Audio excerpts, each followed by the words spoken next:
I've worked at this game 8 years. Hearth, Fight to Thrive. It is a Diceless TTRPG, and it is a truly new system. It's a comprehensive system. It's entirely based and founded in supporting live collaborative storytelling. It's got lots of flashy things. It's got quick, spicy combat. Takes what we timed was a tenth of the time of D&D and other traditional dice-based TTRPGs. But you're never waiting. You're always either doing something or watching what you do unfold. It has a massive spell list, 550 spells, all completely unique, as complex and crazy as making a black hole, down to as simple as making a little spy beetle to go around and listen to people, and everything in between. It's got character creation that is as infinite possibilities as Monster of the Week, while actually being truly founded in mechanics and balanced to your party members in a way that you can really get into the nitty-gritty of a story and exactly who they are without hand-waving anything, without leaving anything vague. But the main part of this system is what makes it diceless. The action point system. This is the bread and butter, and it's a lot more subtle than that stuff, but it's way more important. Every character in Hearth has 10 HP. Always. You never get more. You never increase it as you level up. Getting stabbed in the kidney just fucking sucks. No matter how experienced you are, it's always going to hurt the same amount. The point is to just not get stabbed in the kidney. You have an equal amount of action points, which is how you do literally anything. So if you take 5 damage, you're at 5 health, you got 5 AP. Half dead, half effective. This simple idea creates a lot of effects. It truly, at the fundamental DNA of a TTRPG, changes and enhances the experience. It does a couple of things. It allows true action, and it creates true need. To start with the action, when you make a check in Hearth, you just do it. The GM does not ask you to make a check ever. It's actually, in fact, explicitly said, do not do that ever. The players just decide, I'm going to put 5 points in movement, 5 points in attack to run up and hit somebody. Right? It's completely fluid. You can divide your points however you like. You get different modifiers based on who you are, right? So if you're a barbarian, you get extra action points when you invest into strength. If you're a wizard, you get a minus. But this true action creates true planning. You can decide what you want to do. If you're trying to jump over a gap and you're playing that weak-ass wizard, you can decide, okay, I have such garbage body stats. I'm just going to put everything into strength, and I'm going to launch myself over that ravine and just get to the other side and do everything I can to get there, because it doesn't matter if I eat shit on the other side. It doesn't matter how much damage I take. I'm going to live. And you'll do that. You'll jump and eat shit, assuming you have enough strength to get to the other side. Barbarian?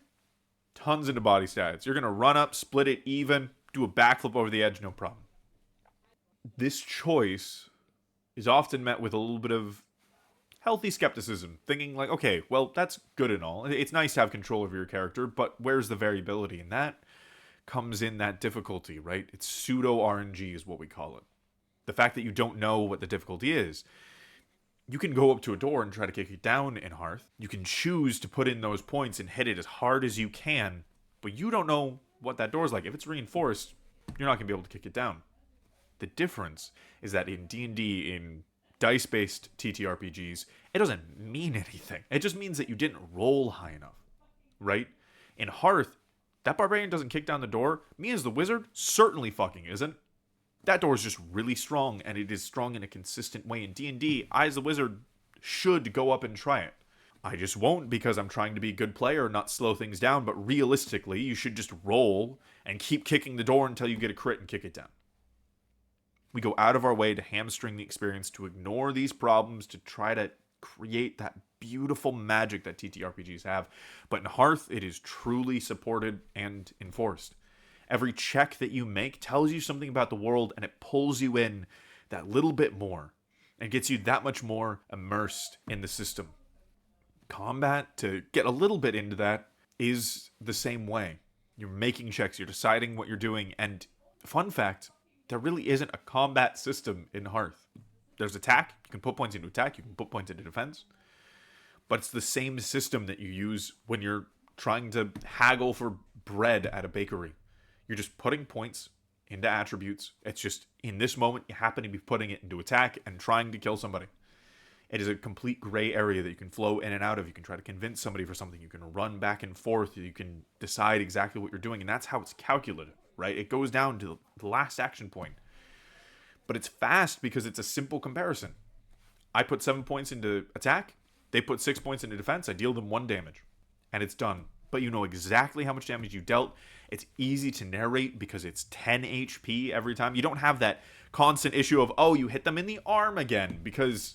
well, you got a good hit in, but they have X HP, you're dealing some weird amount of damage. No, you dealt them 1 damage, which is consistent. You can describe how it glanced over their shield and kind of cut into their arm a bit as it passed. A significant wound, but not nearly as much as you wanted. This leads into that need system, right? Where everything really matters. You know how I've been describing how everything has something concrete behind it, that the world is real and it responds to you as you go out and do things. You can't ignore the guard. They have 10 health. They have 10 action points. Maybe they don't have all your fancy traits and spells and abilities, but they still matter. The maid can still bash the main villain over the head, assuming that the main villain's human, and knock him unconscious during his big bad speech because he was arrogant. And you're going to need help from these people at some point, or maybe they're going to need your help. I had one campaign in particular that really nailed home this lesson. I was porting in a murder hobo from D&D, and the first thing that happens is I get caught in a forest fire, and I wake up 1 HP in somebody else's bed. I had 1 action point. I could barely walk. Somebody wanted to kill me, they absolutely could. I was playing solo. This was a session 0. I did not intend for this murder hobo to get feelings, but he did, because he experienced true compassion, because I needed help. Later on, getting chased by cultists, trying to sacrifice me to some god, me and my other party member. And we were getting into a cart. It's going to drive us away. I did not have enough action points to get into the back of the cart. If I did not have a friend in that cart, I would have died, and I cannot describe to you the feeling of compassion and helplessness and love that you get from that true feeling of need. When somebody else looks to you to help because you're the combat character and you're good. I had a character that was all body stats and he was huge and he was massive, and they need your protection and you're the one that can do it, and you go in there and you bust skulls because that's what you do. It is a feeling you cannot have when the dice are in the way. You can get close, but it will always be bottlenecked by the knowledge that it is because the dice said you could. Because at the end of the day, the dice are the ones deciding these stories, and that is the beauty of Hearth. There's a couple of other things, how your modifiers lead you to naturally roleplay as your character, even if you try not to. How the game constantly brings up these emotional scenes. I was playing Landshark Mansion. We ended up having this super emotional talk on a beach drinking martinis. And yes, I said Landshark Mansion. It was the funniest, dumbest campaign I've ever played. Even going in explicitly wanting your character to die, it really starts mattering to you pretty quick. And every session, it just gets you more and more involved because you don't have those moments where you roll a 1 3 times in a row on something your character's supposed to be good at, and it irrevocably changes your character because now they can't be looked at as good because they've fucked up that many times in a row. Because you can't define, because it doesn't have the moments where you're sitting and arguing hypotheticals for 3 hours because nobody can really decide on something because nobody knows how it's going to go and nobody can actually take action in any way. It feels amazing to succeed at something in Hearth because that's truly your choice, because you chose how you put in your action points and it worked because of your strategy, your ideas, and your modifiers. You succeeded. Not the dice saying that, yeah, you get this one this time.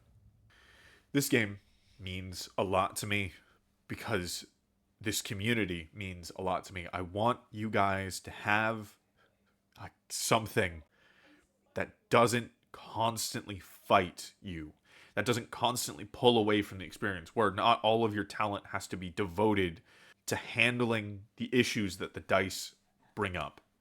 Because the magic of TTRPGs is so much more powerful than you can really imagine if you've never played outside of those restrictions, if you've never had that experience. Because I get Blades in the Dark is wonderful, but it is still clawing to grapple with issues created by the dice. And I get we all have a lot of copium because there aren't really options outside of the dice for general storytelling systems that are robust to tell whatever story that you want. But now there is something. It's okay. And hate me if you want. If I still have my dice because they're fun to play with and whatnot, but I don't use them anymore. And even if you do hate it and you do play it to hate on it, I am happy for you to do so, because I'm sure somebody in your group is going to have a really good time with this, and that's all I want. If you want to support, play the game, enjoy it, live it. If you want to support more, tell me what it was like. I would love to hear the stories. And if you want to give me money, sure, but I really don't care. This game does not have a cover. It doesn't have art. It will eventually, but it's free on itch.io, and I just want to get it in your little hands. Wherever you're watching this, I'll leave this as a little AMA. So ask me anything about the development process or what the game is like, and I'll be sure to get back to you. I'll be hovering around it for a while. For me, I'm going to go clean my house and take a nap. It's been a long road, and I am so glad to get to the end of it and to finally share this with you guys. Kick ass and live well.